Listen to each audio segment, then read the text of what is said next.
Friends, today I am going to tell you कि spoken Hindi और spoken English में फ़र्क क्या होता है, यानी हिंदी बोलने में और इंग्लिश बोलने में क्या फ़र्क है।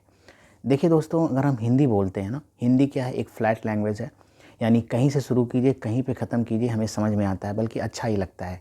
जैसे कहूँ, है जा रहा वह स्कूल, पढ़ेगा मन लगा कर, करेगा नाम रोशन माँ बाप का वह।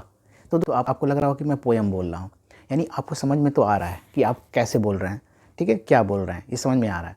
लेकिन अगर दोस्तों हम इंग्लिश की बात करें, इंग्लिश होती है वो वेव लैंग्वेज होती है, यानी वेव फॉर्म में बोला जाता है।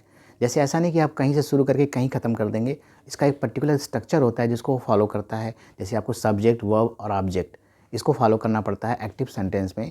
और अगर वही पैसिव होता है तो हम थोड़ा सा ऑब्जेक्ट से शुरू करते हैं, फिर वर्ब, फिर सब्जेक्ट लगाते हैं बाई के साथ, ठीक है। तो थोड़ा सा इंग्लिश आपको प्रैक्टिस करनी पड़ेगी, क्योंकि मान लीजिए अगर आप एक सेंटेंस बोलते हैं इंग्लिश में कि इज़ गोइंग टू स्कूल ही, तो आपको समझ में नहीं आ रहा है कि एक्चुअली मैं कहना क्या चाहता हूँ, क्योंकि आपको सोचना पड़ रहा है कि मैंने बोला क्या।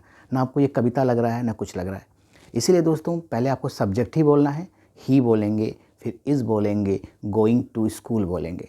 होप यू अंडरस्टूड कि हिंदी लैंग्वेज में और इंग्लिश लैंग्वेज में स्पोकन में क्या फ़र्क होता है।